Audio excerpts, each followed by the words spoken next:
அம்மா என்பது சொல்லல்ல, அன்பு கடவுளின் நிஜ வடிவம். அம்மா என்பது உறவல்ல, தொப்புள் கொடிகளின் மறு உருவம். அம்மா என்பது சொல்லல்ல, அன்பு கடவுளின் நிஜ வடிவம். அம்மா என்பது உறவல்ல, தொப்புள் கொடிகளின் மறு உருவம். காற்றும் கடலும் மாறிடலாம், தாயவள் பாசம் மாறாதே. நேற்றும் இன்றும் போய்விடலாம், தாயவள் நேசம் போகாதே. ஊட்டிய சோறும் பாடிய பாட்டும் ஒவ்வொரு நொடியும் மறவாதே. வீட்டினில் வாழும் புண்ணியம் அவளது கால்களைத் தொழுதிடத் தயங்காதே. கால்களைத் தொழுதிடத் தயங்காதே. அம்மா என்பது சொல்லல்ல, அன்பு கடவுளின் நிஜ வடிவம். அம்மா என்பது உறவல்ல, தொப்புள் கொடிகளின் மறு உருவம். மலைகளின் உயரம் எதுவென்று கேட்டால் பதிலை சொல்லிடலாம். நதிகளில் ஆழம் எதுவென்றே கேட்டால் அதையும் சொல்லிடலாம். அன்னையின் பெருமை சொல்லிடவே ஆகாதென்றும் உலகினிலே, பெற்றவள் கடனை அடைத்திடவே இயலாதிந்த பிறவியிலே.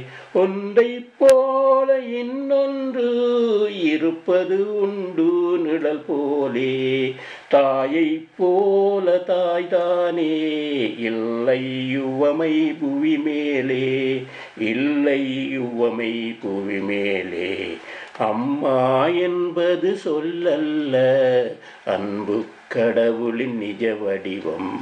அம்மா என்பது உறவல்ல, தொப்புள் கொடிகளின் மறு உருவம். ஐயிரு மாதம் கரு சுமந்து ஆரத் தழுவும் உண்மையவள், ஆலயம் தோறும் நடை நடந்து கண்ணீர் நமக்கு சிந்தியவள்.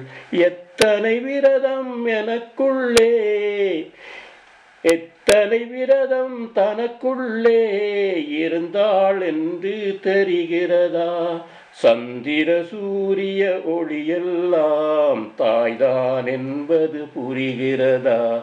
கல்லில் வடித்த கருவறையில் பூசைகள் செய்து புகழ்ந்தோமே. நம்மை சுமந்த கருவறையை எண்ணி பார்க்கவும் மறந்தோமே, எண்ணி பார்க்கவும் மறந்தோமே. அம்மா என்பது சொல்லல்ல, அன்பு கடவுளின் நிஜ வடிவம். அம்மா என்பது உறவல்ல, தொப்புள் கொடிகளின் மறு உருவம். காற்றும் கடலும் மாறிடலாம், தாயவள் பாசம் மாறாதே. நேற்றும் இன்றும் போய்விடலாம், தாயவள் நேசம் போகாதே. ஊட்டிய சோறும் பாடிய பாட்டும் ஒவ்வொரு நொடியும் மறவாதே. வீட்டினில் வாழும் புண்ணியம் அவளது கால்களை தொழுதிடத் தயங்காதே. அம்மா என்பது சொல்லல்ல, அன்பு கடவுளின் நிஜ வடிவம். அம்மா என்பது உறவல்ல, தொப்புள் கொடிகளின் மறு உருவம்.